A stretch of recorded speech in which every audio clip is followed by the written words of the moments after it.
ரொம்ப கம்மியாகும். இந்த பழத்தை அடிக்கடி சாப்பிட்றவங்களுக்கு ஸ்கின் வந்து நல்லா ஷைனினஸ் கிடைக்கும். தோல் வந்து சருமம் நல்லா பளபளப்பாகும். இதோட வந்து பார்த்தீங்கன்னா இந்த பழத்தில் வைட்டமின் ஏ சத்து அதிகமாக இருக்குது. வைட்டமின் ஏ சத்து அப்படிங்கிறது நம்ம கண் பார்வையை நல்லா வயசான காலத்தில் ஏற்படக்கூடிய கண் மங்கல் இதெல்லாம் ஏற்படாமல் தடுக்கும். கண் பார்வைக்கு ரொம்ப ரொம்ப நல்லது.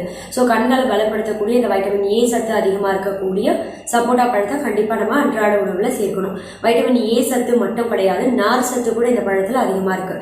ஸோ இந்த நார் சத்து என்ன பண்ணணும்னு பார்த்தீங்கன்னா மலச்சிக்கல் கான்ஸ்டிபேஷன் ஏற்படாமல் தடுக்கும். கான்ஸ்டிபேஷன் இருக்கிறவங்களாம் வாரத்துக்கு ஒரு 2 வாட்டி இந்த பழம் சாப்பிட்டே வந்தாங்க அப்படின்னா கான்ஸ்டிபேஷன் சரியாகும். அடுத்தது வந்து பார்த்தீங்கன்னா இந்த பழத்தில் கால்சியம் சத்து, ஃபாஸ்பரஸ், இரும்பு சத்து இதெல்லாம் நிறையவே இருக்குது. ஸோ இதெல்லாம் என்ன செய்யும்னா நம்ம எலும்புகளை வந்து நல்லா பலப்படுத்தி போன்ஸை வந்து நல்லா ஸ்ட்ராங்காக வைக்க உதவி செய்யும். இதோட மட்டும் இல்லாமல் நம்ம செரிமானத்துக்கு ரொம்ப ரொம்ப நல்லது இந்த பழம். உணவு குழாய் இருக்கு இல்லையா, உணவு குழாயில் ஏற்பட